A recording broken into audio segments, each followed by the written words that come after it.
Good afternoon, ladies and gentlemen. How are you? You obviously heard earlier from the President in this room, and he took some of your questions. So perhaps that means this will be a relatively short briefing. Might go easy on me, maybe? No? I do not have any announcements to make at the top. I'll note for you that you should have received a notification that there will be a call later this afternoon during which Ben Rhodes will preview the President's travel next week. And since that is most of what he is doing next week, that will serve as our week ahead. So I don't have a separate week ahead for today. So with that, let's answer some questions. Jim. Thanks, Jay. Two topics. One on the VA. The President said that that some of these problems did not surface to the level where Shinseki was aware of it. He said that these things weren't troubles that they were hearing while traveling around the country, and that we need to see how to get information about systems that aren't working.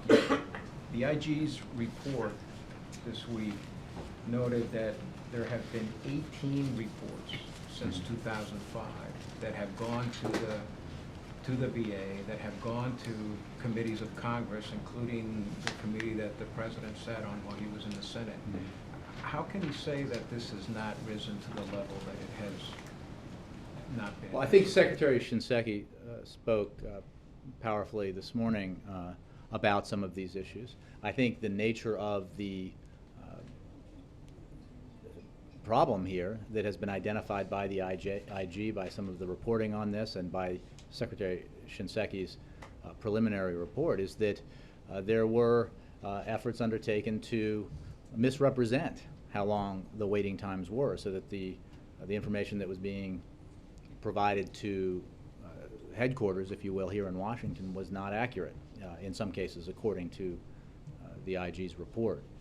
So what the President said today, what Secretary Shinseki said today, is that these reviews, the IG's investigation, his preliminary report, the Secretary's review, have borne out the most serious concerns that this was a systemic problem.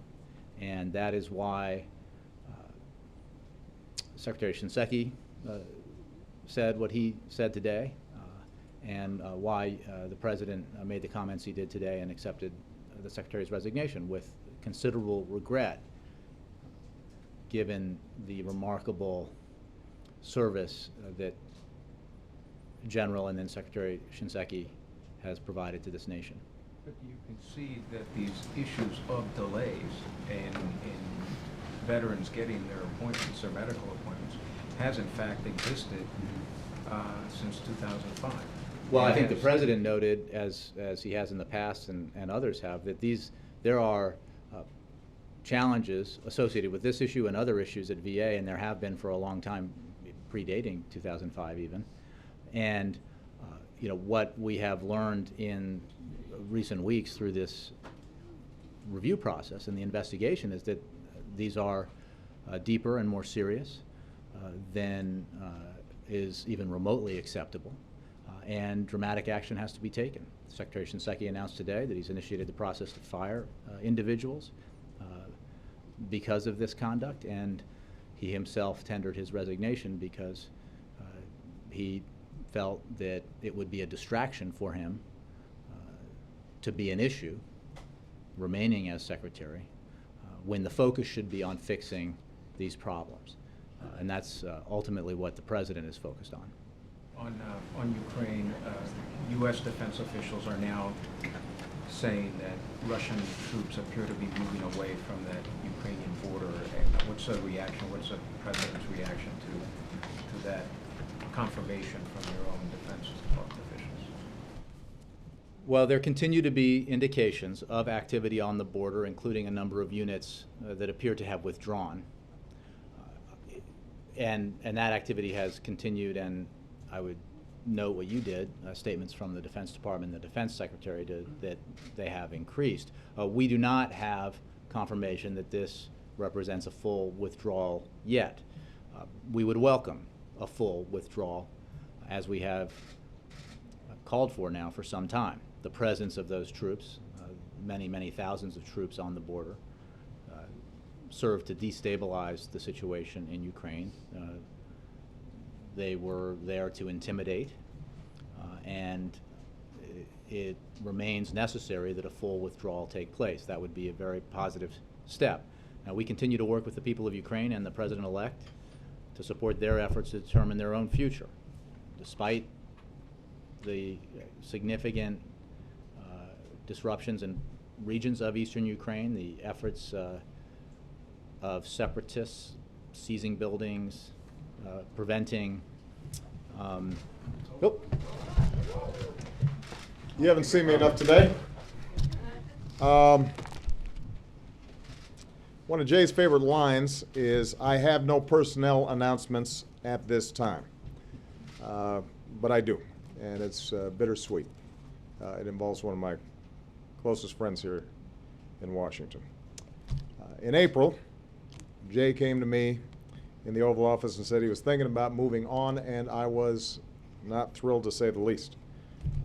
But Jay's had to wrestle with this decision for quite some time.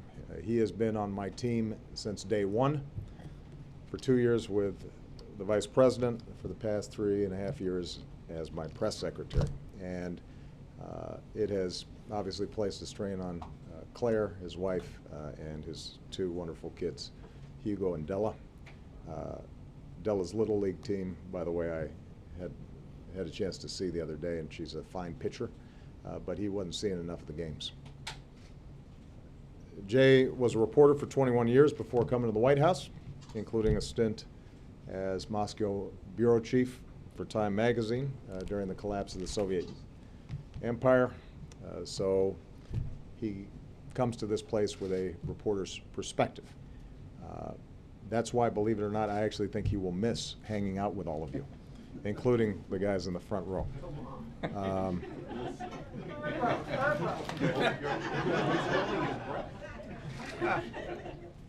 But Jay has become one of my closest friends and is a great press secretary and a great advisor. He's got good judgment, he has good temperament, and he's got a good heart. And I'm going to miss him a lot. I will continue to rely on him as a friend and advisor after he leaves, to spend as much of the summer as he can with his kids before he decides what's next for him, whatever it is. I know he's going to be outstanding at it.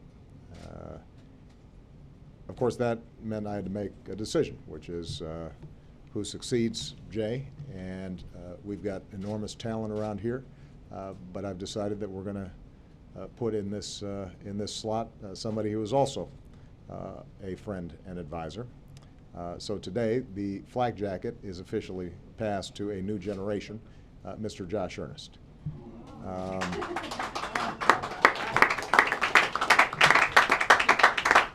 Josh is a coach's son from Kansas City. He still roots for the Royals, I guess. As you know, his name describes his demeanor. Josh is an earnest guy, and you can't find just a nicer individual, even outside of Washington. The country, of course, knows him for his golden voice and dulcet tones on West Wing Week, the biggest viral internet hit since Between Two Ferns. But Josh and I have an incredible history going all the way back to the Iowa caucuses. Josh was my Iowa communications director, and even when he was in that role, you'd find him spending an extra hour or two helping young staffers make phone calls or knock on doors. There was no task that was too small, no detail too unimportant for Josh to attend to. At the White House, he's been a mentor to many of the young people here who I know are thrilled for him today. He is of sound judgment and great temperament. He is honest and full of integrity, And I'm sure you will at some point get frustrated with him as well. But it's going to be hard because he's a straight shooter and a great guy. So my request is that be nice to Jay on his farewell tour, and be nice to Josh during his initiation, which I'm sure will last maybe 2 days, or perhaps 2 questions. So we're going to let him hang around a little bit to milk it for all it's worth. All right? Thank you, guys. Thank you, sir. Thank you.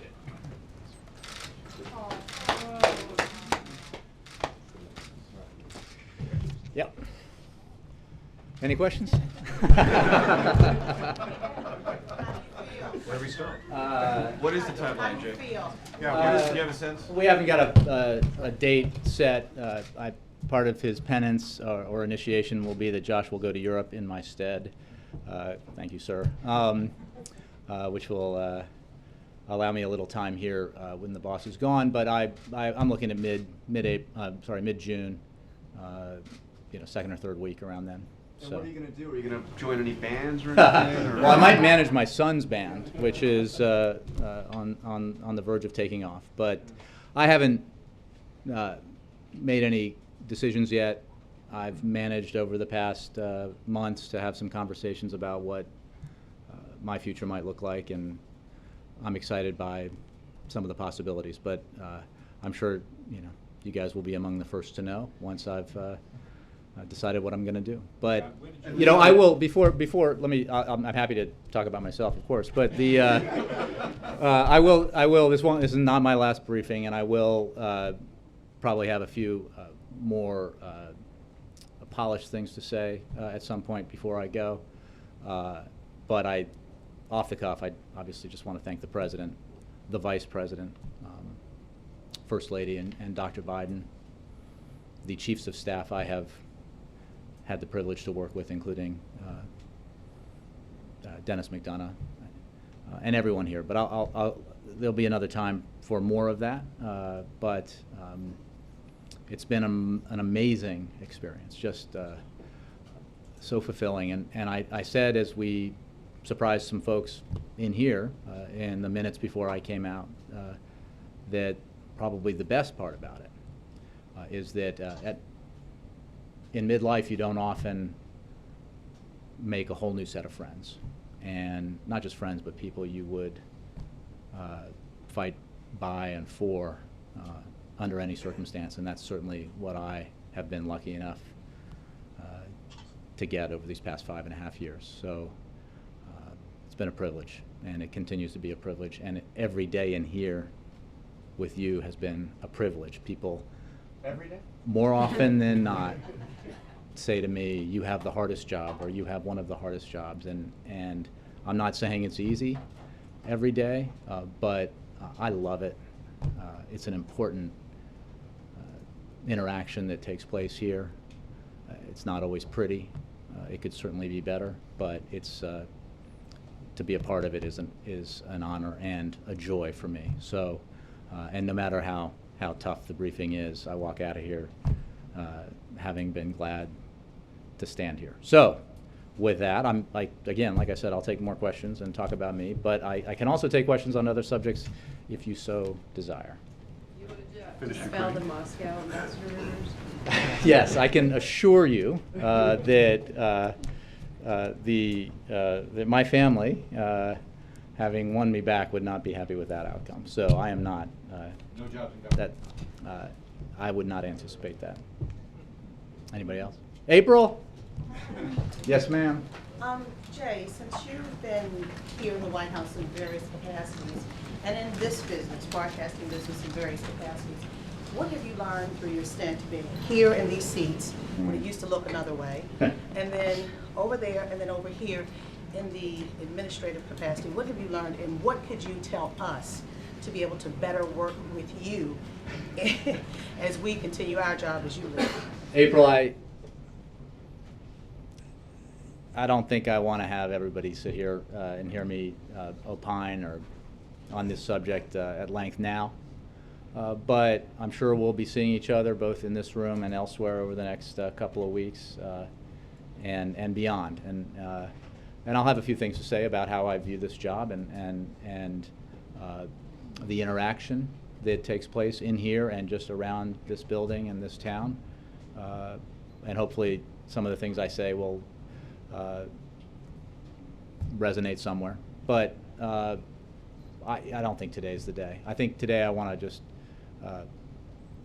focus on how pleased I am that Josh is going to succeed me, and how very honored I feel still to have had this job. Jim? First of all, congratulations. Thank you. Can I ask you about something that Secretary Shinseki said in his speech earlier this morning? He said he was too trusting of some and accepted as accurate reports that I now know to have been misleading with regard to patient wait times. Mm-hmm. Doesn't that suggest that the President needs to do more than just accept the resignation of the Secretary of the VA, that perhaps there are other top-level officials in that department who need to go, people inside these various facilities around the country that need to go, that a cleaning house might be in order? Jim, I think that Secretary Shinseki himself announced today a process that he was initiating that is going to be dealing with directly specific individuals. We'll be holding accountable specific individuals. I mean, I think what you heard the President say was pretty clear. Where there is misconduct, there ought to be consequences and punishment, and he feels very strongly about that. There is an active investigation underway by the independent IG. There is a review that is not yet complete that Secretary Shinseki initiated, and the broader review that Rob Neighbors is conducting. So I know the President believes that holding people accountable is important, and he expects that to take place. It is taking place. He also believes that the first and most important mission that those at VA have, and that he has as president of this administration, is to ensure that the primary focus remains on providing benefits and services to our veterans, and for the sake of that, to fixing problems that have delayed the provision of those benefits to our veterans. So, you know, what Secretary Shinseki said, I think, included actions that he is initiating when it comes to personnel. I wouldn't, suggest that that activity is over. I wouldn't know there are active investigations going on. So the focus still has to be primarily on making sure that we're getting the services we need, and in the longer term, the reforms we need to make the system work better. But does the President need that? Does the President believe that there needs to be a cleaning of the house there? Well, I get the cliche, but I'm just saying that I think specifically that relates to specific individuals and actions they may or may not have taken, and misconduct that may or may not have taken place. Where Secretary Shinseki believes action at a personnel level has been warranted, he is taking it. He himself, because he did not want to serve as a distraction from the important work that needs to be done, submitted his resignation. The President accepted it, and under the acting director, or the acting secretary rather, the President expects the IG investigation to continue, the review to continue, and for any misconduct to be met with consequences, as the VA focuses on its core mission, which is providing services and benefits to our veterans.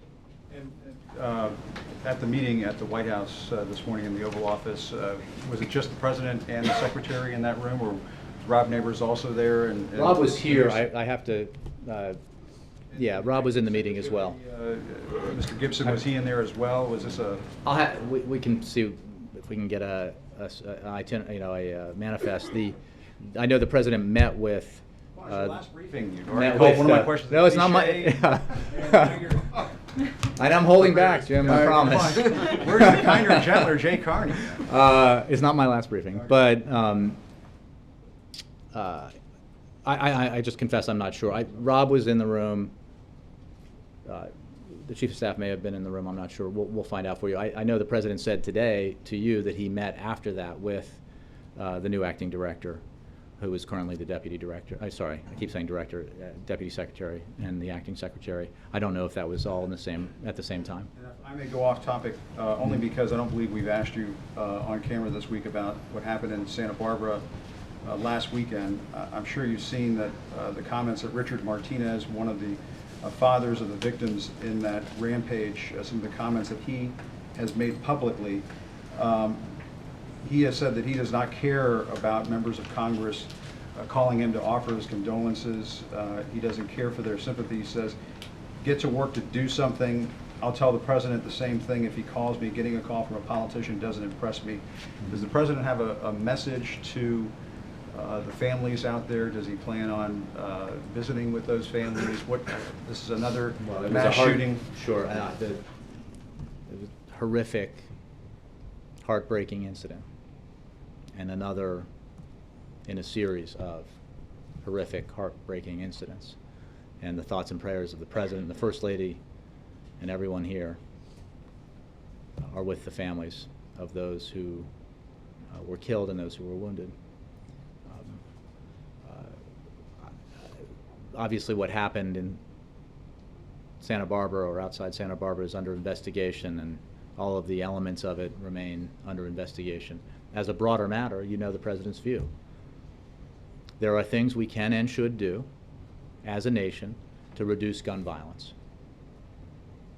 There are things that Congress can and should do, fully consistent with the Second Amendment rights that the President supports, that can help reduce gun violence. He was explicitly disappointed in the failure of Congress to take action on a measure that was entirely consistent with Second Amendment rights that he supports, that would have simply expanded background checks and made the system more comprehensive and effective. He has acted on every item the administration has contained within the report provided by the Vice President to the President on measures that can be taken administratively to help address this challenge. And I understand, again, the reason why I pointed out that we need to set aside the specifics of this incident, that, you know, we all acknowledge and accept that the actions that we can take administratively and the actions that Congress can take will not eliminate all violence or all gun violence, or necessarily a specific incident that occurred, but they are the right thing to do, and they again are fully consistent with our Second Amendment rights.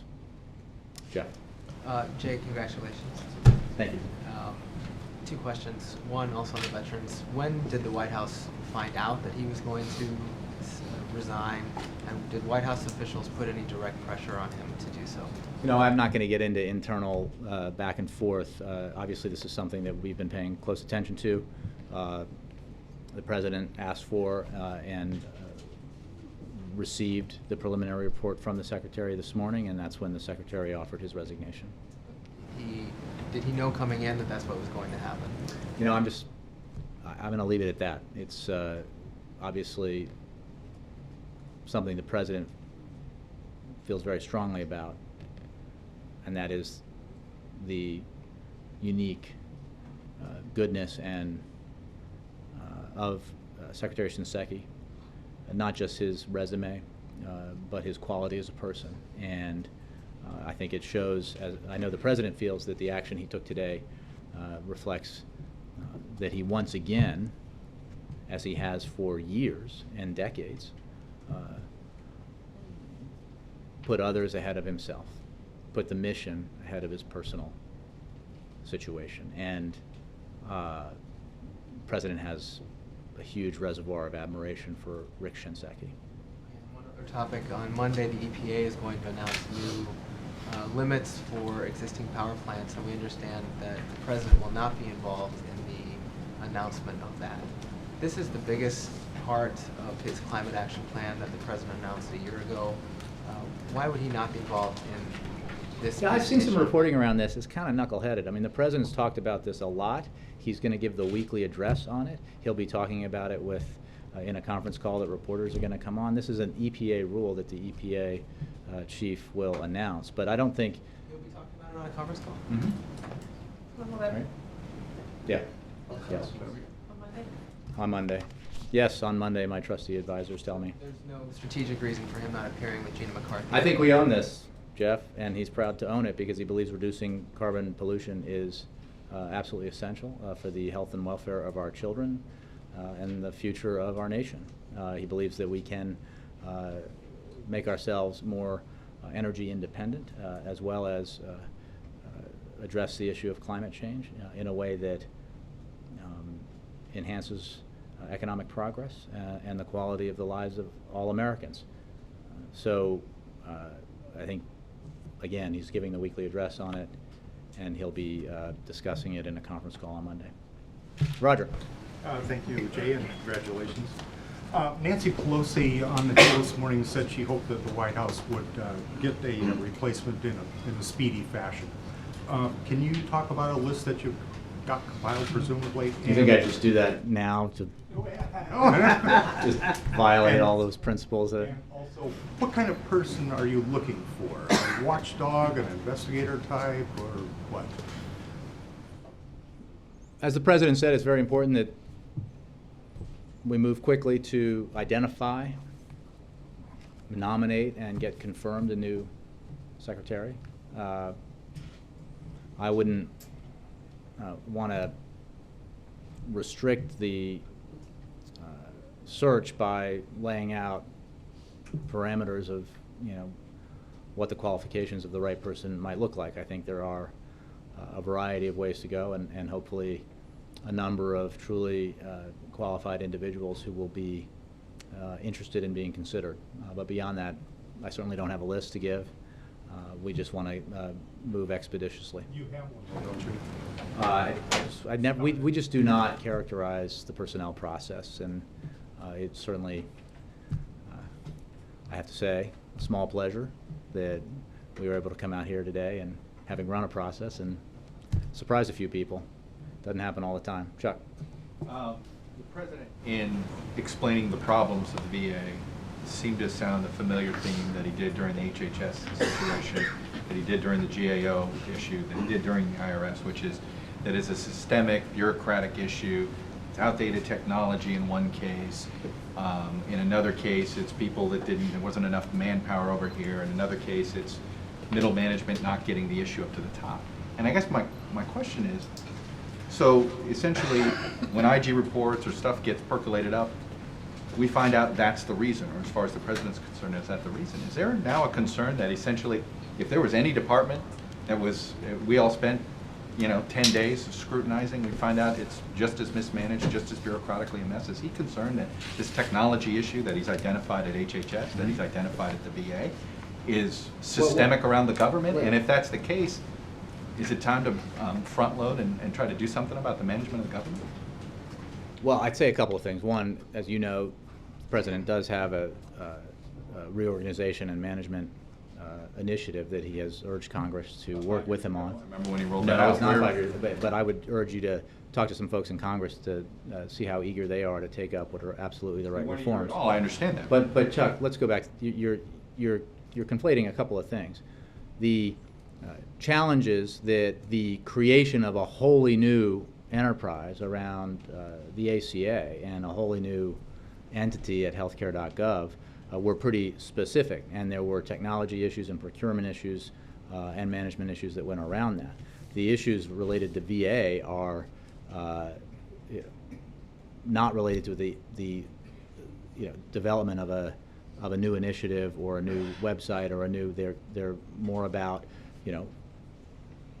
a problem with capacity and a problem with management. So you have a capacity problem where there isn't enough capacity to serve efficiently the veterans who are seeking benefits at certain medical facilities, and then you have a management problem and potentially management misconduct when the truth about that challenge is not being accurately reported as it should be. So that at least that is those are the findings of the IG and of the Secretary.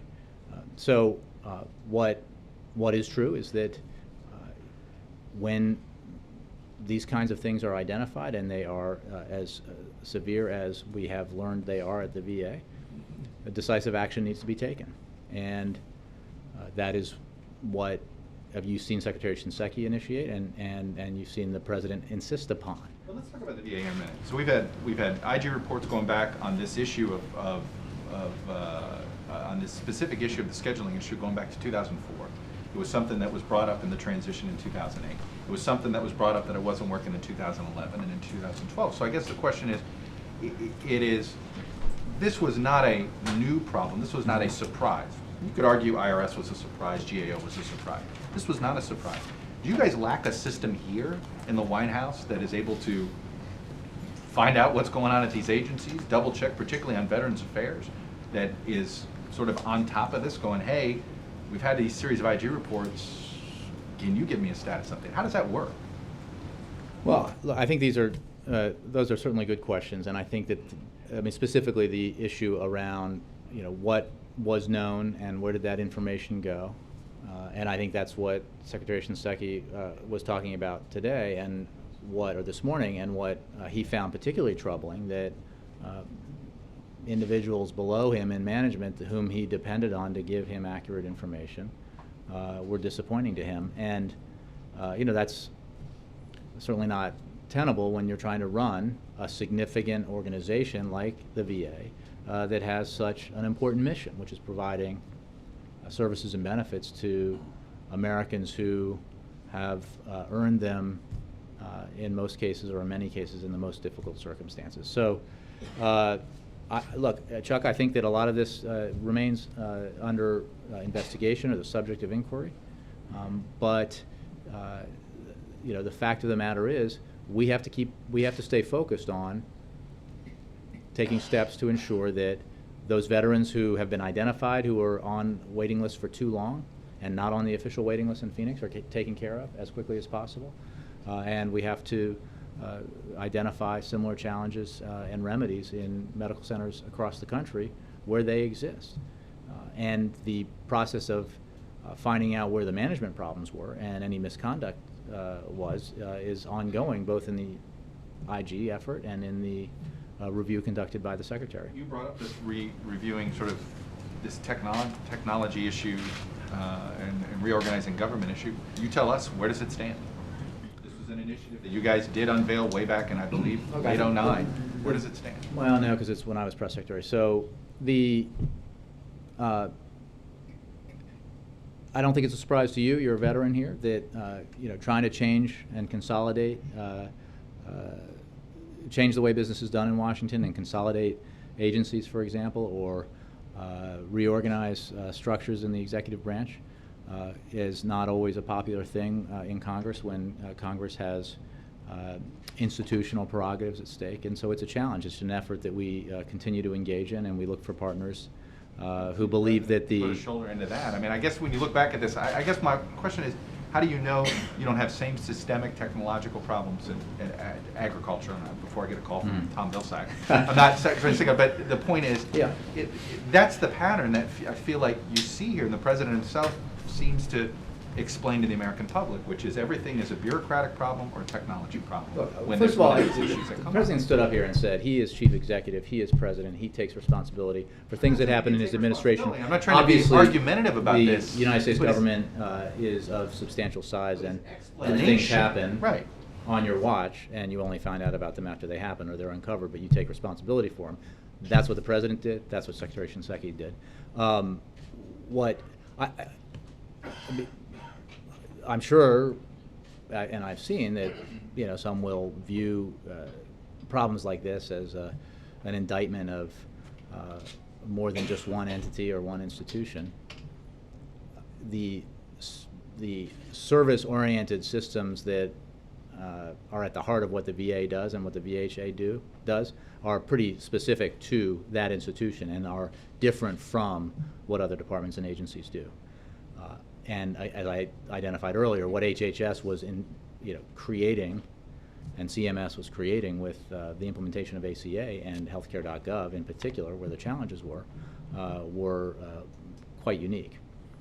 But there are broader issues, and you know them, around procurement and technology, and I think that is something that this administration and future administrations will continue to grapple with, because we need to have effective systems that provide smooth communication between systems when it comes to electronic health records and other information that needs to be effective and efficient, so that government can be more effective and efficient. John. Jay, first of all, thanks for all you've done here, and congratulations on getting your life back. Thank you, sir. Just one process question. The resignation is effective immediately, or is Whose? there a period? Not the other one. That is a question. I believe the answer is yes, but we'll get back to you. Okay, and on this issue of not knowing and being kind of surprised by what was going on, how do you explain the letter that the chairman of the Veterans Affairs Committee in the House sent the president over a year ago? It was dated May 21st, 2013, and he sent this letter, did not get a response. It was only publicly released after he didn't get a response for 2 months, so it wasn't one of these like release it publicly, but it was a letter to the President of the United States, not from just anybody, but from the chairman of the committee with oversight over Veterans Affairs, saying a pattern of heartbreaking veteran deaths, suicides, and other patient safety issues have cast a dark shadow over VA medical centers around the country. For months, we have tried in vain to compel VA leaders to take meaningful steps to prevent future adverse incidents by holding accountable VA employees. Mm-hmm. And it goes on even to note the fact that a lot of the people with oversight over, with responsibility over this stuff were getting bonuses. Mm-hmm. I mean, now the action's been taken, but how is it that did this letter never get to the president, or there was no response? I'll have to get an answer to you specifically about the response to that letter. And I'm not familiar with the specifics of the letter. Some of the charges made in that letter I'm not familiar with, or do not know yet whether they've been borne out as true. I'm sure they're under investigation. If they relate to the issues the IG is looking at, he is investigating them, so I wouldn't want to prejudge the outcome of that investigation. John, look, there's no question that what we are seeing to have happened in some of our VA facilities is unacceptable. And the VA needs to, and the leadership of the VA needs to do the best job possible on behalf of our veterans to ensure that these kinds of things aren't happening, because they harm the service and the effectiveness of the benefits that are provided to our veterans. And that's intolerable in the President's view. So I can't respond to broad allegations about what may or may not happen. What we know from the IG is what he specifically has identified thus far in his investigation, and what the Secretary has identified. I'm sure there will be more that will be reported as those inquiries come to a conclusion, and there will be more things that need to be handled and responded to, and more people that need to be held accountable. But I can't know that, and we can't know that until we see the end of these investigations. Does the President think, I mean, this is an issue that he was passionate about as a senator, as a presidential candidate. Is he concerned that the breakdown of communications, even at the White House, to have something of this magnitude going on for so long, and not to be aware of it until 5 years in? There seems to be a failure, not just at the Veterans Administration, but here at the White House. No. Look, the President stood before you, and as chief executive should, took responsibility for everything that happens in his administration, and pledged to hold accountable those who were directly responsible for any misconduct. That's the way it should be. The fact is, the President has been, as you said, since he was a senator and a candidate for this office, focused on and committed to providing a better service to our veterans. And he has done that. And I think that the record in attacking veterans' homelessness, the record in expanding educational opportunities for veterans, the record in vastly expanding access to disability benefits for veterans who were exposed to Agent Orange or who suffered from post-traumatic stress disorder coming out of Iraq or Afghanistan, demonstrates that commitment, demonstrates Secretary Shinseki's commitment. That doesn't mean that there isn't a ton of work to do. There is, and it doesn't mean that any of what we've found out about the issue of waiting lists and misleading reports about the time that veterans were waiting to get service is remotely acceptable. It's not. The challenges that servicing our benefits pose are significant. We have a huge increase because of the 9/11 generation and the number of veterans who are seeking service and benefits and who are seeking, the kind of specialized medical attention that comes from having been having seen combat and having been wounded in combat. And the VA and the VHA and the medical facilities associated with it, as veterans will tell you and veteran service organizations will tell you, provide unique and uniquely high quality services to veterans who are in need of it because of their experiences in war and after war. So that's why it's so important to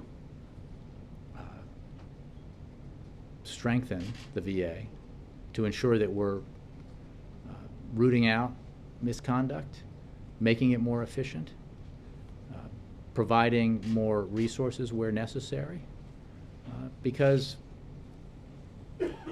these Americans deserve the best, and where they have not been getting the best, that has to be fixed. And there's one more question. Secretary Shinseki, in private conversations yesterday, including conversations with members of Congress and leaders of veterans groups, was making it clear that he did not intend to resign. So my question to you is, you are not, as I hear your answer to Jim, you are not, was that to you? Okay, to Jeff. You are not denying that somebody at the White House told him to do what he did or strongly encouraged him to I'm not going to get into letter of resignation. communications between the White House and cabinet secretaries or agencies. I will just posit that maybe the anonymous reporting is inaccurate. That happens sometimes. But maybe. Is it or is it not? I'm not going to comment on, but the fact that I mean, you don't you're just- saying third hand that he's saying this to other people, I haven't heard Secretary Shinseki say Tell that. us it's not true. I think he can speak for himself. What I'm saying is, I'm not going to comment about, the communications that take place between the White House and agencies at this level. The President obviously came and spoke to you and took questions on the issue today. Tamara. This is, at some point, probably very soon, going to require congressional involvement. I think it started. Yes, oh indeed, and already there's some disagreement about, what form some of these bills should take, and Oh, you mean legislative action? yeah, Sure. legislative action, not just oversight. Does the president anticipate this going easily, or is he expecting that this could be sort of problematic? Do you mean trying to get legislation passed that Well, would? like, to surge doctors, or the Sanders legislation, which is in conflict with House legislation?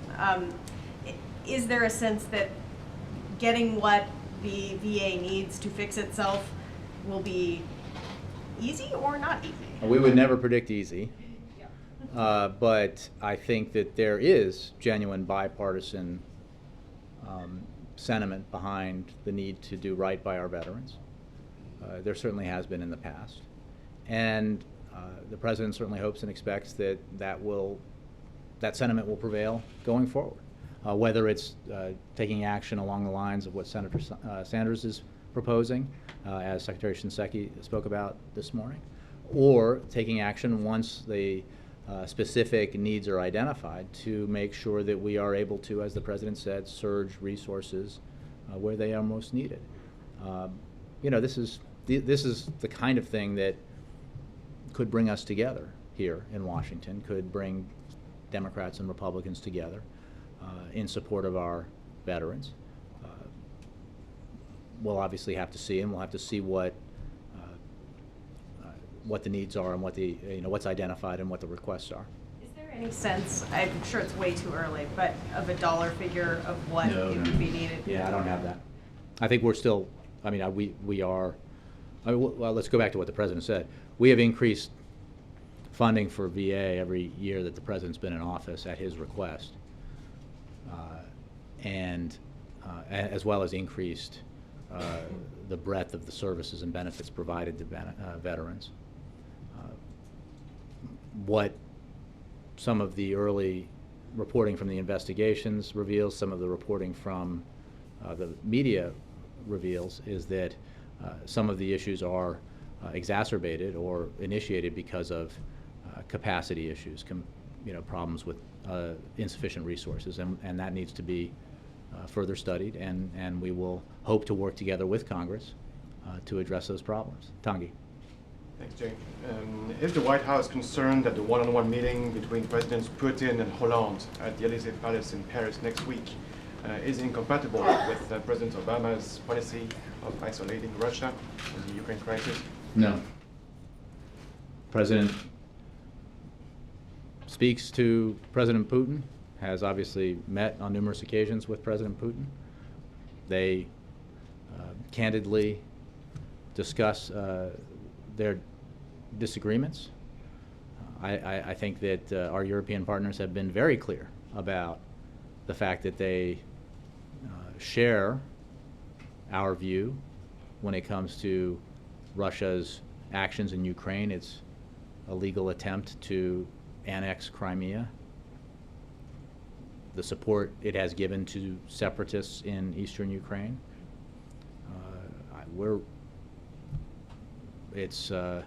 And it's important to, that Russian leaders understand that that's a view held by most of the world, not just by the United States and our immediate partners. Alexis. Oh, sorry, Major, and yeah. And then Alexis.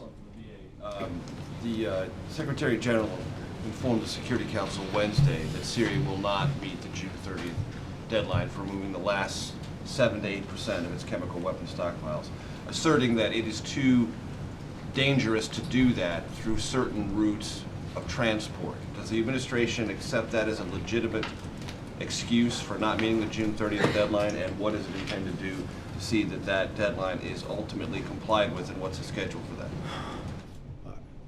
You have noted that the Secretary General has said the deadline for destroying those weapons will not be met.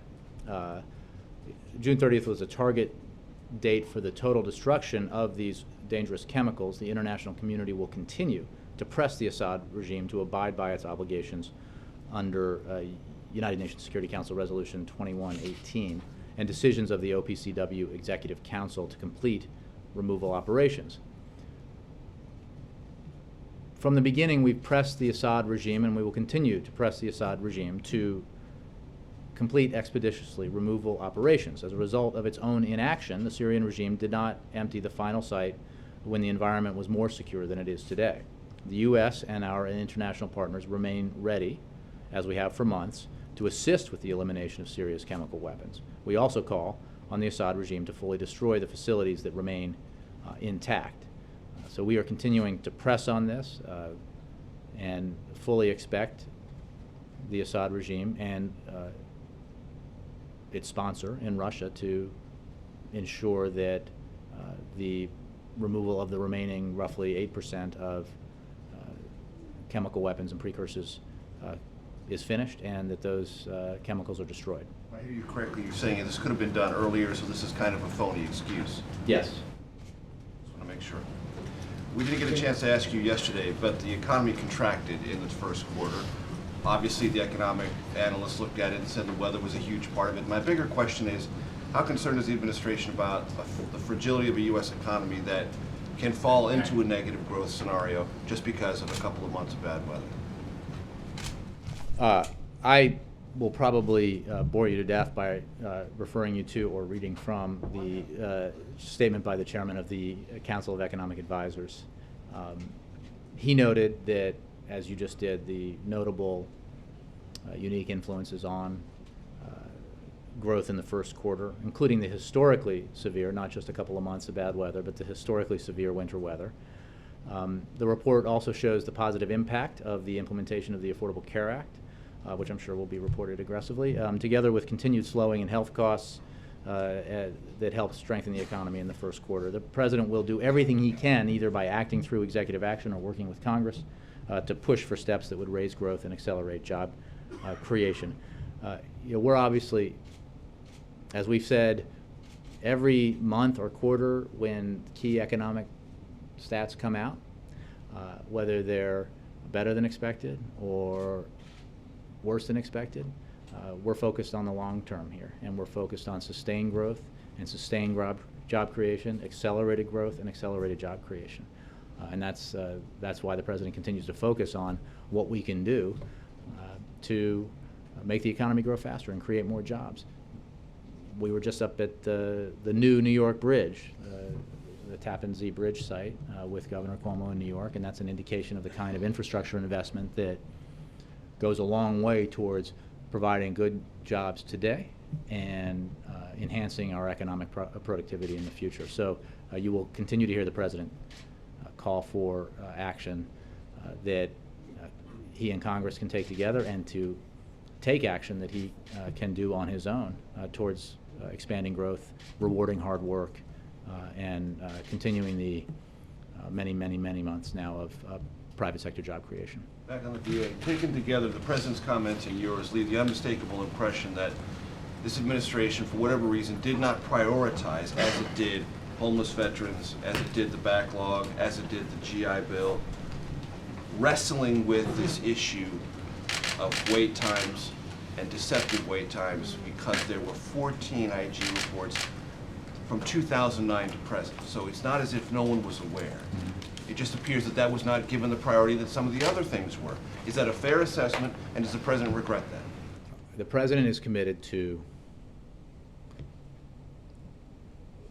taking all the action we can to ensure that the veterans we have in this country are getting the services and benefits they've earned. As your question notes, we have made progress in some key areas, as the statement by the President and the questions he answered today reflects, and some of the things that have happened over the past days and weeks bear out. More work needs to be done, and that's what he is committed to doing. How will he prioritize it differently in ways that he didn't up until now? Will he ask for something from Rob Neighbors on a monthly basis? He did so when healthcare.gov was in its most difficult position. He wanted almost daily, certainly weekly updates on where things were. Is he going to apply that kind of metric going forward to this particular issue, which clearly hasn't been received attention and other things? When you say the particular issue, obviously there are matters that are under investigation and under review, and where there are sort of two tracks here. There's evidence of the need to hold people accountable and action that needs to be taken as a consequence of that. And Secretary Shinseki has initiated that process, and the investigations and the investigation and the review continue. There are actions that we can take now, even prior to the culmination of and submission of the final report from the IG or the review from the Secretary, to address the wait list issue and the veterans who have been poorly served because of it right away. And he absolutely will be expecting immediate action on that and regular progress on that. We also have to find a new secretary for the department, and he'll be actively engaged in that effort. Alexis, I think I promised you. Yeah. Two quick questions on VA. Just to follow up one Major was asking. There are some practical suggestions that have been hanging out there in the air. For instance, one is VA vouchers to get private health care. Can you, the President didn't mention that. I just wondered, with those sorts of suggestions that are out there, how are those being weighed by the President? Sort of broader policy reforms, I think, we're eager to hear ideas and leadership at VA will, and legislative teams will look at those, policy teams rather. I think that I would refer you to the VSOs on, you know, the seeming enthusiasm that some folks have for privatizing, for example, the VA. The folks who know this issue best, I will refer you to them on whether that's the right approach to take. I noted that veterans, despite what we have learned, and despite the other challenges that the VA has faced, overwhelmingly say that they are satisfied with the care that they receive through the VA. And in some cases that is because of the unique care that they can provide at these medical centers, which is very specific to the needs that veterans have, especially veterans returning from combat. And that's a very important thing to remember when we talk about how do we best serve our veterans. But you know, I'm not in a position to evaluate specific ideas for changes or reforms. The President did very much support what the Secretary initiated earlier, which was when we're looking at these specific veterans who have been on waiting lists too long, getting them appointments and getting those appointments fulfilled quickly, and where there's a capacity issue, directing them to private or nonprofit hospitals for that care. But I think that is a tactical solution to the immediate challenge, while broader issues are being evaluated. One other topic, and that is yesterday the President met with Hillary Clinton, former Secretary of State and a potential presidential nominee. And as you know, there are people in this room who would have preferred to see that on his schedule and to learn something about that instead of after the. Since you are leaving, and Josh is going to be able to do things his way, thank God. I want to know, what is your thought about the President having either meetings or lunches that way and not that kind of high level? Well, I think it's I think it's a valid question. Specifically to this case, this is a lunch that, honestly, between friends, that was arose pretty late in the process here. It wasn't something planned very far in advance, and that explains partly why it wasn't on his public schedule. But as a broader matter, I get the interest. But it simply can't be the case that a president can't have a lunch or a meeting that's not on his public schedule just because the fact of it might be of interest. I had a spirited email exchange with a reporter about this, and the focus was on the reason why this one should have been reported is because Secretary Clinton, according to you guys, and the polls that you read, is potentially or currently the leading contender to be the next president.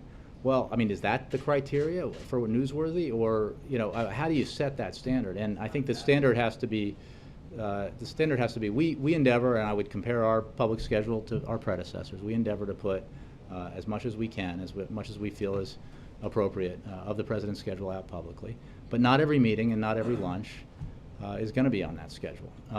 And again, this was a kind of a specific circumstance in how it came together and the lateness of the lunch, and it reflects the fact that this is somebody the president worked very closely with for 4 years and who is very close to. And it was an informal lunch. It wasn't like an official thing. It was just lunch. So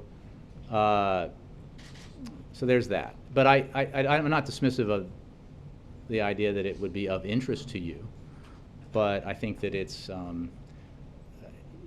also the case that there is a sort of, you can reduce this all the way to infinity and simply say that, everything the president does and that everything should be transparent and public. And I think that sounds great as an ideal, but it also would render a president incapable of functioning effectively. Did he promise to do that? About the transparency of the White House? And I think there is no question that this White House is more transparent, with more information provided, more about the visitors who come to this White House, more on the public schedule than any of its predecessors. What he didn't say is that every meeting he had and every phone call he made would be publicly previewed, because a president couldn't effectively function that way. which is, again, I think we're having this discussion around something that was just a friendly, informal lunch, and the interest is driven in part by Washington's not just quadrennial, but constant focus on the one thing that matters most, which is the next presidential election. Just to follow up, you're suggesting that you are heeding his interests, not her interests. We put out the schedule. So Keeping it off the public schedule, you're saying it was with his interests in mind. I'm just saying there wasn't a lot of, I'm not going to get into the internal discussions. If there wasn't a lot of thought on, placed on that decision, that doesn't really square with the idea that it was missing from the schedule. So then you're saying your fallback is you leave stuff off the schedule all the time. That's what you're saying. We leave stuff off. I think it's like a lunch with a former Secretary of State off the schedule. I'm saying that not every meeting the president has or every phone call he has is on the public schedule. It has never been the case, and I promise I promise that there will never be a president who is able to do that, because it just wouldn't be what allowed him or her to be effective in his or her job. So again, a quick follow. You're not saying why she was off the schedule. She was on the schedule when she had a lunch last year. and I'm saying that this was something that arose, like, presidents, it's hard, but they can have like a last minute decision to have lunch with somebody just like you and me, and that was part of the reason behind it. I mean, I'm sure you guys will read more into it. Let us know about the Shinseki meeting just an hour before it Right, happened. Mark, I get it. I'm just saying, like, I don't have, short of going back in time and, putting it on the schedule, so you guys get super excited about it. I can't rectify what you seem to want rectified. What I can address is the broader issue of the public schedule, the need for any president. It was certainly true in the past, and will, I submit, be true in the future, to have some meetings and lunches that are private. That is not to say that this one had to be or needed to be. Again, it came late. It was an item added very late in the process to his schedule. But I'm just making the broader point. Can you make it up for you guys, us Justin? Well, one follow-up. Can you make it up to us by telling us what was said at the meeting? Did they discuss politics?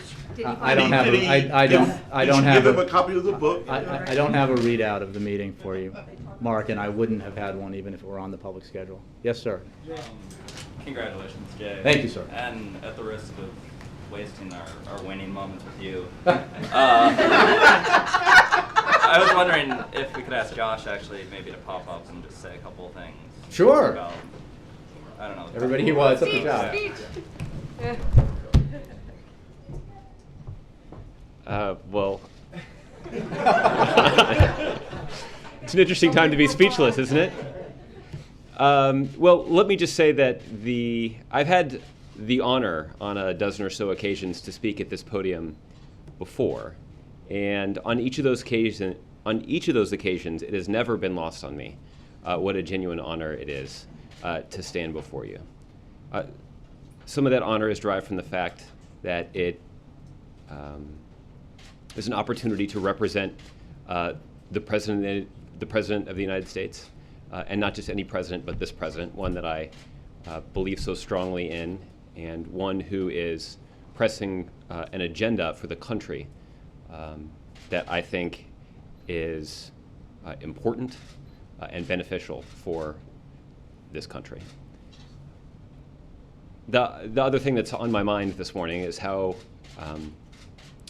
grateful I am for the opportunity to work with my colleagues here at the White House, for whom I have so much respect and affection. A lot of that has to do with the gentleman to my left, who I have learned so much from, and whom I respect for the way that he does his job, but also the way that he lives his life and carries himself. And there's a lot there that I aspire to. The last thing I'll say is something that you all have heard me say before, both from here and in private conversations I've had with each of you, which is that each of you has a critically important job to describe to the American public what it is the president is doing and why he's doing it. And that job in this disaggregated media world has never been more difficult, but I would argue that it has never been more important. And I am grateful and excited and relish the opportunity to spend the next couple of years working with you as you work to do that very important work. So, questions? I will welcome any Royals questions from this podium at any time. Do you expect us to believe that? No. Two things. One, you talked about working on the president's agenda. How difficult will it be for his final 2.5 years in office, taking on this Herculean task of fixing a VA system that you acknowledge is broken, on top of immigration reform and everything else he wants to get done? Since the very first day that the president put his hand on the Lincoln Bible on the steps of the west front of the United States Capitol, this president has been dealing with very difficult challenges. When he took office, we were on the precipice of an economic cataclysm. That is the worst economic downturn since the Great Depression. Because of the president's political courage and because of many of the policies that he put in place, we've made tremendous progress to come back from those rather dire economic times. That's just one example of the many challenges that the president has faced. The challenges that are posed by the reforms that need to be put in place at the VA are also very significant. You've heard, as somebody pointed out earlier, preserving our covenant with America's veterans is something that the president has talked about for a long time, since before he was president. And that continues to be a priority for him. And despite the difficulty of that challenge, I'm confident that he will address it head on. And there is very important and difficult work ahead. But the president is not fazed by it, and he's in no way intimidated by it. He's faced down other similarly difficult challenges, and we're going to make some progress on this one too. Something Chuck was asking before about the government and problems filtering up. The president at that podium this morning said that Secretary Shinseki was deeply disappointed that bad news did not get to him. What about the president? Is he deeply disappointed that that bad news at VA, the bad news at HHS, IRS, different agencies did not get to him? Why was he out of the loop, and is that something you're going to fix? Well, needless to say, the president, there's no doubt that the president wished that he had a better sense of exactly what the depths of the problems at the Veterans Administration. I think in some ways that goes without saying, because if he had, we would have had a better chance to fix them sooner. But suffice it to say that that this is a problem that the president will tackle head on. And among the number of challenges that the president had to face, certainly the rollout of healthcare.gov was among them too. And that again is a pretty good example of the effectiveness of the president's leadership when it comes to confronting crises like this. And he'll use those skills at the VA as well. Good luck to you, good luck to Jay. And I don't know if it's been noted, but Tanguy, this is his last briefing, I understand. Yes. So good luck to him. It is. Tanguy, thanks for being here on your last day. I don't want to I think it's a good way. We've broken an hour. Yeah, we've broken it. I think our AP guys, Thank you. Okay. you guys will have Josh for 2.5 years. Do you want to do, Chrissy, we'll just let Chrissy do one. We'll let Christy do it. Okay.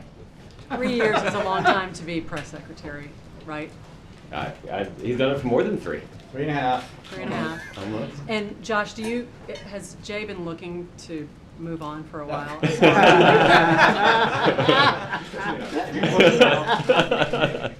Not as far as I could tell. Yeah. Can you speak to the timing of today's announcement? I mean, Yeah, why don't we? So This is Jay's announcement. Yeah, well, it's our announcement, but the president, I think, mentioned that I went to him in April and, said that time had come for me and my family, for me to end my service here. I deeply appreciated his reaction.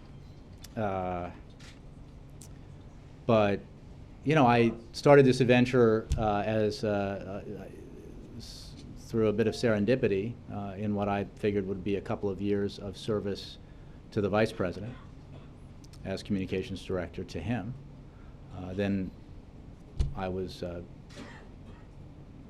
surprised and incredibly honored to be asked by the President to be his second press secretary, and that was nearly 3.5 years ago. So I know some of you in this room have kids probably roughly my children's age, and what you realize is even though I have been aggressive about spending as much time as I can with them, it's not enough, and they're never the age they are today again.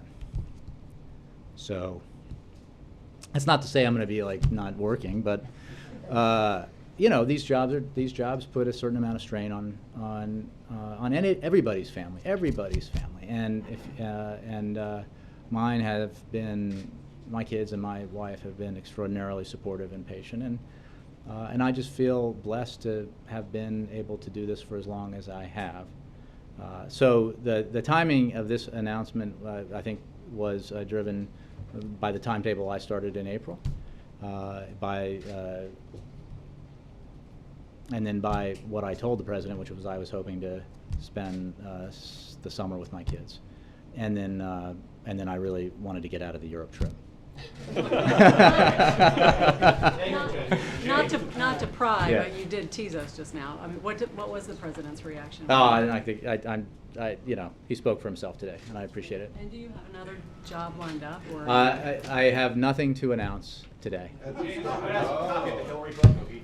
I'm sorry? Does the White House have a copy of the Hillary Clinton book? The White House was caught off guard by Secretary Gates' book last year. Is the White House? I don't have one. Have they seen it? I don't have one. I look forward to reading it. See you guys.